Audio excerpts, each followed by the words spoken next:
Oi, gente, tudo bem? Meu nome é Ana Clara, sou estudante de medicina e hoje o assunto vai ser sobre pulso arterial e pulso venoso. Esse vai ser mais um dos vídeos em que eu vou estar estudando junto com vocês. Eu dei uma lida prévia, mas a gente vai conversando, vai entendendo, vai debatendo como alguns vídeos que eu faço aqui. Tá bom? Eu vou tentar fazer os dois no mesmo vídeo, porque eles são curtinhos em si, o assunto, só que eles são de extrema importância, tá? Então, a gente vai começar primeiro a falar sobre o pulso arterial. O pulso arterial, ele é basicamente fundamental porque ele é o estado funcional da circulação do sangue em si. Ele vai refletir o funcionamento do ventrículo esquerdo. Você está bombeando sangue, o pulso vai bombear, então você consegue saber assim, né? Lembra que eu havia citado que a B1 ela coincide com o pulso?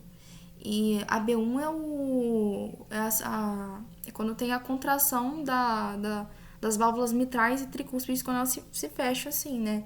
E a B1 acontece na sístole, né? Na contração. E vai refletir o coração, o coração esquerdo, né? O ventrículo esquerdo, justamente por causa que ele vai jogar o sangue para a circulação, sabe? Então, é por isso que o pulso arterial ele é fundamental. Ele é fundamental porque vai refletir a circulação do sangue, o estado funcional do sangue e como que está a funcionalidade, como que está funcionando o ventrículo esquerdo em si. Então, a gente tem o ciclo, a gente sabe que o ciclo cardíaco possui duas fases principais, né? Não vou entrar em específico, por exemplo, primeiro que as duas fases é a sístole e a diástole. A gente sabe que, se eu não me engano, que a diástole é dividida em 4 fases, eu acho, 4, 5 fases. Não vou falar disso agora, isso é mais importante para quando for falar sobre bolhas acessórias. Então, no vídeo de bolhas acessórias, eu vou explicar melhor sobre isso, tá? Então, a gente sabe que o coração, ele possui 2 ciclos, o ciclo cardíaco, né, que é a sístole e a diástole. A sístole é a contração e a diástole é o relaxamento que a gente tem, né? Aí foi o que eu falei, B1 ela vai refletir o fechamento das válvulas atrioventriculares, mitral e tricúspide, sendo a mitral vai estar entre o coração esquerdo e a tricúspide no coração direito. Um minutinho, gente. A B1 ela vai acontecer no final da diástole, ali no início da sístole em si, e a B1 é a primeira bolha cardíaca, tá? Nenhuma novidade pra gente até agora. Aí tem a B2, que vai refletir já o fechamento das válvulas semilunares, né? Válvula aórtica e a válvula pulmonar. Vai acontecer no final da diástole, ou seja, bem ali no início da... Aliás, ela vai acontecer no final da sístole, bem ali no início da diástole em si. E uma coisa que eu não falei sobre a B1, ela vai coincidir com o ictus cordis. Lembrando que o ictus cordis, existem 2 regiões assim no tórax, que quando for falar sobre o precordio, eu vou voltar a falar sobre isso, né? Mas que é visível a olho nu o batimento cardíaco. Aqui na fúrcula external, que é onde você consegue visualizar mais em indivíduos mais magros, vamos dizer assim, né? E realmente consegue observar, na minha aula a gente conseguiu observar. E ali no ictus, né, que é a região ali no 5º espaço intercostal esquerdo, na linha hemiclavicular. Então, no vídeo novamente do precórdio, eu vou mostrar o que é isso, mas vai lá, fúrculo external aqui, boto meu dedinho aqui do início da clavícula, meu outro dedinho aqui no acrômio, e vou com esse meu dedo, vou descer no 5º espaço intercostal, onde você tem que medir assim, tudo direitinho, e você acha, é ali que tá o ictus. E se você tangenciar, Ana Clara, o que é tangenciar? É meio que você, tipo, como que fala? Ficar, tipo assim, isso aqui é reto, tangenciar mais ou menos isso aqui, ó, sabe? Você fazer isso aqui, observar. Entendeu? Você consegue realmente observar o ictus. É bem fraquinho, tá? Bem de leve, e também é mais visível em pacientes mais magros assim, né? E a B1 ela vai marcar o início da contração ventricular. Tá. Aí foi que eu falei, relembrando que a válvula mitral vai ficar entre o átrio esquerdo e o ventrículo esquerdo. A válvula tricúspide fica entre o átrio direito e o ventrículo direito. A válvula aórtica ela vai ficar entre o VE e a aorta, e a válvula pulmonar vai ficar entre o VD e a artéria pulmonar. Aí tem a imagem que eu peguei bonitinha do site. Qual que é o nome do site? Kenhub, eu acho que é assim que se fala. Não sei se vai gravar. Enfim. Aqui tem 3, então é a válvula tricúspide. Aqui tem 2, então é a válvula mitral. Aqui a válvula aórtica e aqui a artéria, a válvula pulmonar que a gente tem. A onda do pulso, isso aqui é importante, tá, gente? A onda do pulso é a pressão que o sangue é jorrado nas artérias cada vez que o ventrículo esquerdo ele ejeta o sangue para a aorta durante a sístole. Ou seja, quando eu vou especificar aqui, a gente vai classificar o pulso, se ele é um pulso regular ou não, qual que é a amplitude desse pulso. A gente vai ver que existe o pulso filiforme, que é um pulso mais fraco, que inclusive é o meu pulso é difícil sentir. Um pulso martelo d'água. Existem situações que é fisiológico e, obviamente, vai existir situações que é patológico. Então, você vai ver a regularidade, a amplitude, vai ver várias coisas em relação ao pulso em si. Então, a pressão lembra que quando a gente vai medir, existe a pressão sistólica e a pressão diastólica. Bom, por exemplo, a minha pressão normal costuma ser o quê? 110 por 70. Então, a minha pressão 110, essa pressão basicamente é a pressão que o ventrículo esquerdo faz,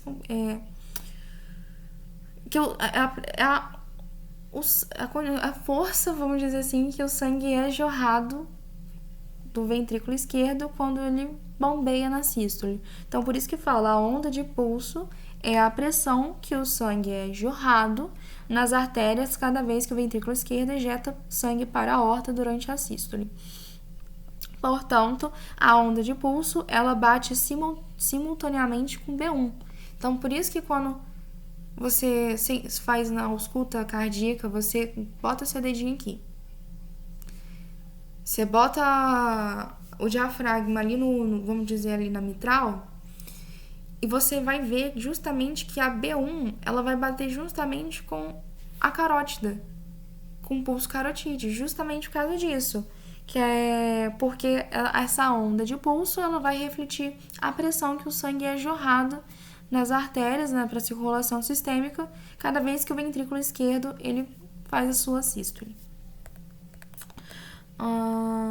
Aí existem algumas artérias a serem examinadas. Quando você vai examinar o paciente, a gente vai sentir, a gente vai seguir no sentido crânio-caudal. Então, o primeiro que a gente vai avaliar é a temporal. Eu não vou mentir pra vocês, a temporal eu não sei muito bem onde que é, eu acho que é mais ou menos aqui, ó. Só que eu acho muito difícil de sentir. E eu não vou ficar procurando aqui, senão o vídeo vai ficar muito longo. Mas enfim, então a gente tem a temporal.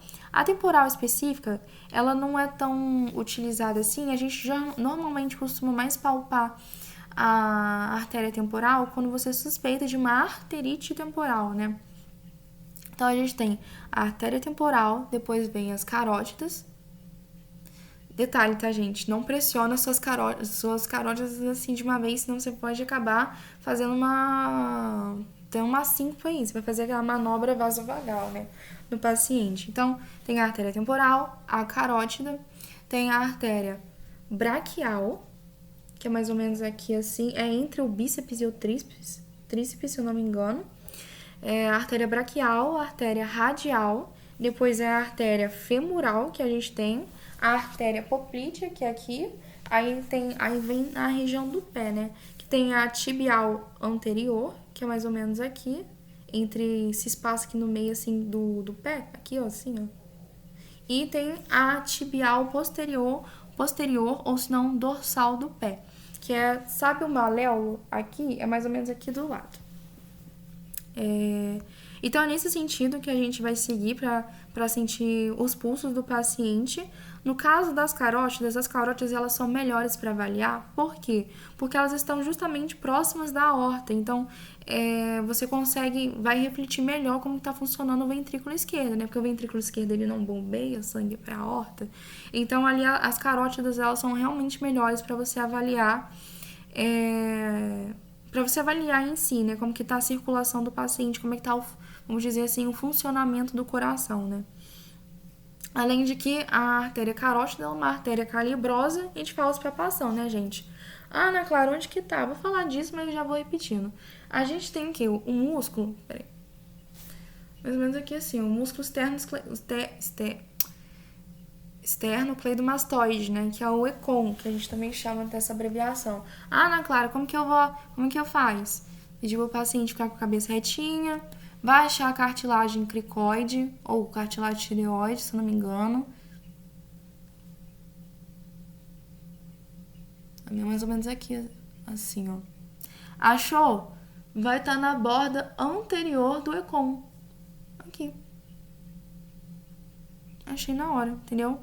Na borda anterior do ECOM. No caso, quando a gente for falar de pulso venoso, você vai ver que a diferença dele na localização, aqui no pulso venoso, pra gente ver, avaliar como que tá a veia cava não, aliás, a jugular interna, a gente não avalia a jugular externa, tá, gente? Só a jugular interna.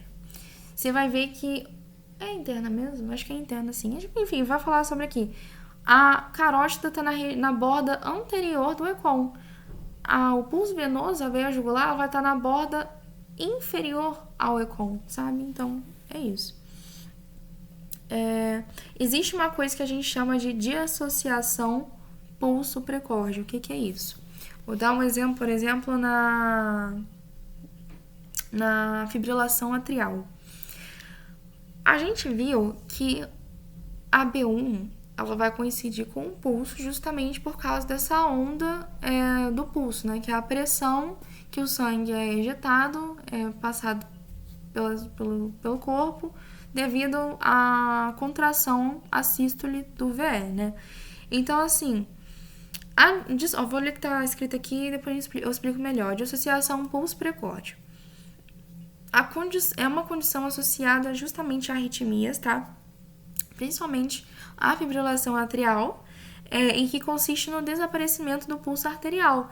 Então, basicamente, o coração ele vai estar batendo, mas o débito cardíaco ele foi tão fraquinho, mas tão fraquinho, lembrando que o débito cardíaco é a quantidade de sangue que é jorrado por minuto, né? Vamos dizer assim. Entre aspas, né, uma maneira mais simplificada. Então, assim, o débito cardíaco ele foi tão fraquinho, que não gerou pulso. O coração ele tá lá batendo. Só que o que aconteceu? Tá fraco o débito cardíaco, não tá jorrando, vamos dizer assim, uma quantidade suficiente e não gera o pulso, sabe? Então, quando você for, por exemplo, numa fibrilação atrial, justamente, você não vai sentir, às vezes, você pode até sentir o pulso, mas não vai estar regular com a ausculta, sabe? Mas normalmente você não sente, tá? O pulso é uma dissociação pulso-precórdio. Deixa eu só explicar melhor sobre o débito cardíaco, porque eu acho que eu expliquei errado. Débito cardíaco. Foi que eu... não, isso aqui eu já cheguei a falar. Aí tem os fatores que influenciam na sensação do pulso tátil. Aliás, fatores que influenciam na sensação tátil do pulso, para você ver se você consegue ou não sentir. O volume ejetado, se o volume for muito baixo, você vai ter um pulso filiforme, né? Você não vai conseguir sentir tão bem assim como que é o pulso. Se for um alto volume, então vai estar, como que fala? Contraindo com mais... Não contraindo com mais força. Você vai sentir mais o pulso, entendeu? Em si. Pra ver se a artéria, a elasticidade da artéria, se ela é endurecida, se ela tá elástica, também vai influenciar, tá? Exatamente, voltando sobre o débito cardíaco. É o volume de sangue que o coração bombeia por minuto, foi o que eu falei. Resumido, né? Então, o que você deve avaliar na palpação do pulso arterial? Apresenta primeiro se tem pulso ou não. Porque se não tiver pulso, não tem como você avaliar os seguintes momentos. Ana Clara tem pulso? Então vamos lá. Se tem pulso ou não, a frequência, você vai lá contar, né? Aí, pior que eu não lembro, tipo assim, eu sei que você tem que contar durante 1 minuto, mas se você não quiser, eu acho que durante 1 minuto, eu acho que você pode fazer 15 vezes por 4, eu acho que era isso, deixa eu ver. 15 vezes 4 dá 60, exatamente. Então, sei lá, vou Vou contar aqui e você depois... Ah, Ana Clara, eu contei, sei lá, 60 batimentos em 15 segundos. Então, se eu pegar 60 vezes 4, vai dar... Porra, tô com uma taquicardia do caralho, 240. Mas é só um exemplo, tá? Então, você vê a presença de pulso, você vai ver a frequência, se realmente se o paciente está taquicardíaco ou se ele está com uma bradicardia, a regularidade para ver se aquele pulso ele tá regular, né? Se não tá regular, então provavelmente pode ser uma arritmia, entendeu? Que a gente tem, mais comum, fibrilação atrial, né?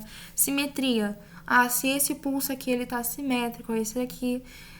E detalhe, gente, na hora da prova, não esquece de fazer realmente assim, ver os dois lados. Ah, mas né, ver só os dois lados da carótida não, tá? De tudo. Você vai ver da carótida, da femoral não vai ser, porque a femoral é mais vergonhoso pro paciente em si, apesar da femoral ser ótima para você ver também. Então, vai lá, achou a radial da mão esquerda, vai na direita, e assim, né? Então, então você tem a presença de pulso, frequência, regularidade, simetria e características da parede, se é uma parede mais endurecida, se está mais elástica, que nem havia citado, e a presença da amplitude, né? Porque a amplitude do pulso, se é um pulso fraco, se é um pulso forte, também influencia. Em algum vídeo eu falei aí que não chama, eu acho que foi das doenças orovolvares. Pelo amor de Deus, você estudante da área da saúde, não fala que o pulso é fino. Se for falar, fala só para um leigo. Porque se você virar para um outro profissional e falar, não, sei lá, aquela paciente está com pulso fino, não é profissional, tá? Não é legal. Mesma coisa que o paciente está tomando anticoagulante, você falar que o anticoagulante deixa o sangue do paciente ralo. Gente, não é. Não fala isso, pelo amor de Deus, não fala isso, tá? Então tá, então a gente tem isso. Então, quais são 6 coisas, novamente, que a gente vai avaliar no pulso arterial? Primeiro, se tem pulso. Segundo, a simetria. Terceiro, vai ver a regularidade. Quarto, você vai ver a frequência. Quinto, você vai ver as características da parede. E 6, você vai ver a amplitude. Não sei se eu cheguei a falar sobre isso. Enfim, um minutinho. Aí tem algumas coisas que estava no slide. Acho que na verdade não foi no slide que estava. Acho que a professora falou e eu achei até curioso. Que através da presença ou não do pulso, a gente consegue já ter uma ideia do que está acontecendo com o paciente. Por exemplo, o paciente tem ausência de pulso central, no caso, o que é o pulso central? A carótida ou femoral, né? Então, você sabe, o paciente está tendo o quê? Um PCR, uma parada cardiorrespiratória. Ah, o paciente está com ausência de pulso periférico. O que é o pulso periférico? É o radial, é o braquial, é os demais pulsos mais longe assim do coração, né? Então, o paciente ou ele está tendo uma parada cardiorrespiratória, ou ele está tendo, por exemplo, alguma coisa que está obstruindo isso, sabe? Então, já dá para você ter uma noção, mais ou menos. Foi o que eu falei, a amplitude do pulso vai depender da onda do pulso, né? De quanto o volume o ventrículo esquerdo está ejetando para a aorta, né? Existe uma manobra que a gente chama de manobra de Osler, tá?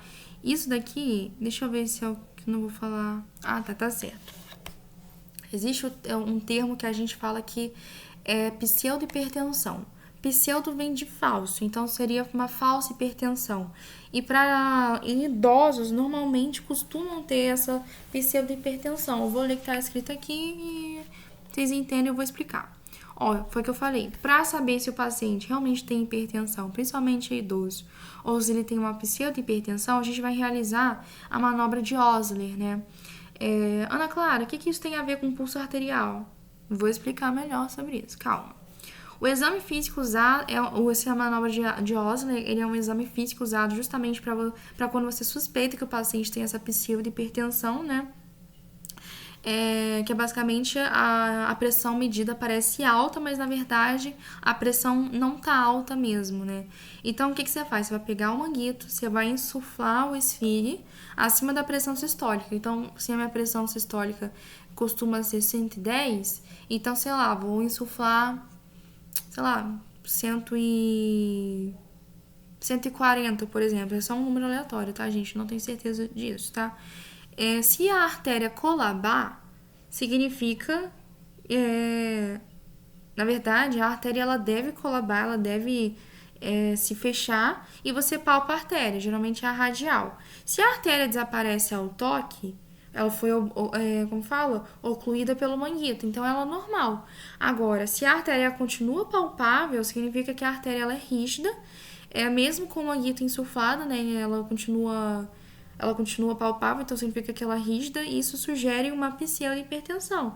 Então, normalmente, esse teste ele é positivo para idosos por eles terem essas artérias mais rígidas em si. Então, a pressão no manguito ela vai ficar falsamente elevada, né? Por isso que é importante você saber se é uma artéria, como é que tá, se ela tá mais endurecida, se tá mais elástica, entre outros, sabe? E como que a gente fala em relação à frequência do pulso, né? Se o pulso está mais acelerado, a gente fala que ele está tendo uma taquifigmia. Se o pulso está mais lento, né, mais tranquilo assim, vamos dizer que ele tem uma bradisfigmia. É como se fosse taquicardia e bradicardia, né? Que a gente tem. Então, você vê a frequência a gente vai falar... lembrando que a gente vai ver 6 coisas. Primeira, se tem pulso. Segunda, a frequência. Terceira, a gente vai ver a regularidade, se o pulso ele é regular ou não. Isso basicamente vai depender do sistema elétrico do coração. Quarto, simetria. Tem que ser simétrico, né? Então, você vai palpar... isso aqui é importante, é o que eu vou falar aqui agora, ó. A palpação dos pulsos equivalentes deve ser igual bilateralmente, tá? Se você palpa um pulso periférico diferentes entre artérias homônimas dos dois lados, então provavelmente você tem uma DAOP, né, que significa uma doença arterial obstrutiva periférica. Basicamente, essa doença arterial obstrutiva periférica, você vai ter, obviamente, uma obstrução das artérias periféricas ali, principalmente ali nos membros inferiores, que vai acabar reduzindo o fluxo sanguíneo para os tecidos. E a causa mais comum disso, dessa obstrução, é a aterosclerose. Um minutinho. Se você chegou lá no paciente, você vai lá, palpou a artéria radial esquerda, tá de um jeito, você vai lá, palpa a artéria radial direita e ela tá de outro jeito, artérias homônimas, né, artérias iguais, assim, dos dois lados. Se tiver diferente, então provavelmente pode ser uma doença do AOP, né? Doença arterial obstrutiva periférica, né? Agora, você tem um pulso periférico com amplitude baixa e um pulso central normal, vamos supor então, por exemplo, eu tô com a minha carótida, normal. Meu pulso central tá normal, tá, e agora, porém, a minha braquial, vamos supor assim, tá fraca, tá com uma amplitude baixa, pode indicar uma vasoconstrição compensatória. Por quê? Por algum... Como é que fala? Como que eu vou explicar isso? Quando você... Em situações de choque, vamos dizer assim, que você está perdendo muito sangue, assim, o corpo ele vai fazer vasoconstrição da periferia para manter e vai preservar, vamos dizer assim, o central, assim, a circulação central, vamos dar esse nome, para preservar órgãos nobres, né? Órgãos que necessitam mais de oxigênio, por exemplo, o coração e o cérebro, tá? Então, pode ser justamente essa vasoconstrição compensatória. Então, foi o que eu falei, ó, o corpo está tentando preservar órgãos vitais, então isso indica um provável choque. Em situações de choque, no caso, pode ser um choque hipovolêmico, pode ser um choque cardiogênico, sabe? Vai depender. Então, agora no caso, você tem... Não, vamos lá. Então, você tem duas artérias... você tem pulsos diferentes em duas artérias homônimas, né? Duas artérias iguais dos dois lados. Indica o quê? Pode indicar, provavelmente, uma doença arterial obstrutiva periférica. Agora você tem um pulso central normal, mas um pulso periférico com baixa amplitude. Opa, então pode ser essa vasoconstrição compensatória. Agora, quando você tem ambos os pulsos, tanto o central e o periférico, com amplitude baixa, pode basicamente indicar uma insuficiência circulatória ou, se não, uma cardiopatia, uma insuficiência cardiopata, sabe? Então, por isso que é importante você avaliar a simetria. Então, a gente falou se tem pulso, a frequência que pode ser uma bratisfigmia ou taquisfigmia, se é assimétrico ou não, e tem a regularidade, né, que vai depender do sistema elétrico do coração. 4. 5, que vai avaliar a elasticidade da carótida, aliás, das artérias em si. E 6. O que tá faltando? Presença de pulso, falei. Frequência, falei. Taquisfigmia, bratisfigmia. Regularidade, né? Falamos também. Simetria também, características da parede e amplitude. Acho que faltou falar da amplitude. E tem a amplitude, né? Em situação normal, após B1, né? Houve a B1, vai ter tem um impulso apical, né? Então, como que funciona a B1? Vai ter uma elevação rápida, suave e uniforme. Após a B2, a ejeção termina, então o sangue ele para de ser impulsionado, então você vai ter uma descida mais rápida. Então, se você sentir aí, você vai ver que é um pulso suave, não aquele pulso pum, pum, pum, é suave, pum, que ele sobe rápido e desce rápido, porque B1 aconteceu, caiu, é a B2 logo em seguida, né? Descida rápida.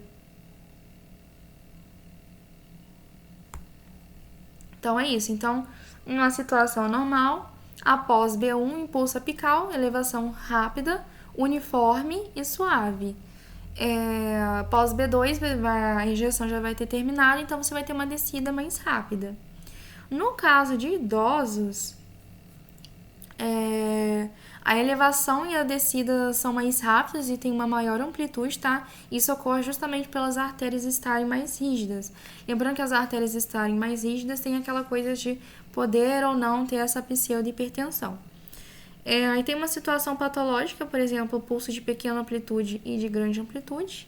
Né? O pulso de pequena amplitude pode estar relacionado com a redução do volume sistólico e a velocidade da ejeção do ventrículo esquerdo. Então, por exemplo, uma insuficiência cardíaca. Além do que, lembra na estenose aórtica que eu falei, que a gente teria o pulso parvos etardos, né? Que é um pulso de baixa amplitude e é um pulso mais atrasado. Eu não vou explicar a fisiologia aqui de novo, que eu expliquei isso em doenças orovolvares, né? Então, é neste momento aqui que a gente tem essa ascensão lenta, esse impacto suave, esse pico mal definido, esse pico retardado, sabe, que a gente tem. Então, o pico do pulso, por exemplo, na estenose aórtica, ele fica mais próximo de B2 do que B1, por ser um pulso, por isso que vai trazer a característica do parvos etardos que a gente tem. Aí foi que eu... Que mais? Existe o termo que a gente fala PA convergente e PA divergente, tá? No caso, PA convergente é quando... PA de pressão arterial, tá? É quando tanto a pressão sistólica quanto a pressão diastólica elas vão ter uns valores parecidos uma com a outra. Por exemplo, a minha foi o que eu falei, é 110/70. Tá ali parecido. Agora, o que seria uma PA, um pulso arterial divergente? Eu tenho uma pressão sistólica e diastólica muito diferente uma da outra. Vamos supor o seguinte, que minha pressão sistólica seja 60 e a minha diastólica seja, por exemplo, 180, entendeu? Então, tipo assim, tá muito longe uma da outra. Quando a pressão diastólica estiver maior que a pressão sistólica, isso significa que você tem um aumento da resistência periférica para ejetar mais. Isso significa que há um aumento da resistência para ejetar mais sangue, tá? Não tem nada a ver com resistência vascular periférica. Também significa que o pulso está diminuído, né? Então a amplitude ela vai estar diminuída.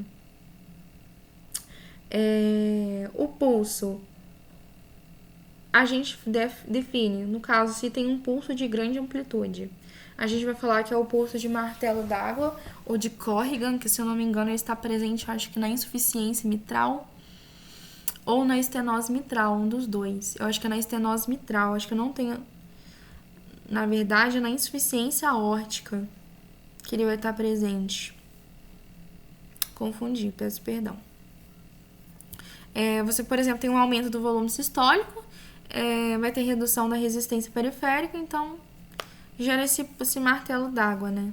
Esse pulso de Corrigan também. Ai, perdão, gente. Pulso filiforme, que eu falei que é aquele pulso, entre aspas, fraco. E existe aqui talvez seja a parte mais importante do vídeo, que isso aqui com certeza vai cair, que é o pulso com variação rítmica da amplitude. Existe o pulso que a gente fala ou pulso paradoxal ou pulso de Kussmaul. Ana Clara, eu já ouvi falar nisso, eu sei o que é isso. Calma lá. Existe sinal de Kussmaul, pulso de Kussmaul e respiração de Kussmaul, tudo criado pela mesma pessoa, porém eles são diferentes em si. O pulso paradoxal de Kussmaul ou apenas pulso de Kussmaul, ele é o seguinte, ele vai estar relacionado com... Antes, eu tenho o sinal de Kussmaul. Olha, o ritmo respiratório de Kussmaul está envolvido com pneumologia, né? O sinal de Kussmaul ele vai estar presente quando a gente for falar de pulso venoso, e o pulso paradoxal, ou pulso de Kussmaul, é em relação aqui ao pulso arterial, tá? Então, assim, quando você tem uma queda exagerada da pressão sistólica durante a inspiração, é esse pulso. Então, quando você inspira, a pressão sistólica ela cai, você tem esse pulso de Kussmaul em si. Então, o pulso ele enfraquece muito, ou até mesmo ele some na inspiração e acaba voltando na expiração. Então, durante a inspiração, a pressão intratorácica, o que acontece? Ela diminui. Então, isso vai aumentar o retorno venoso para o VD. Aumentando o retorno venoso para o VD ele vai dilatar, ele vai acabar empurrando o septo interventricular pro lado contrário, né? Então ele vai empurrar pro VE. O VE, querendo ou não, vai encher menos, então o débito cardíaco diminui e a pressão sistólica cai. É basicamente isso que acontece no pulso paradoxal de Kussmaul. Ana Clara, isso é patológico ou fisiológico? Isso é patológico, tá, gente? Então, a inspiração, o pulso ele some durante a inspiração, mas volta durante a expiração. Existe o pulso alternante, que basicamente vai alterar a amplitude deles. Tem o pulso bigeminado, que você tem o batimento normal do pulso, porém tem uma extrasístole, então vai ser uma menor e uma segunda maior e depois mais rápida. E é isso. Pulso arterial. Eu ia falar de pulso venoso aqui, mas já tá um vídeo muito longo, então eu vou gravar um pulso venoso à parte, tá? Se qualquer dúvida, gente, deixe no WhatsApp ou me manda mensagem, deixe nos comentários aí, tá bom? Um grande beijo, até a próxima.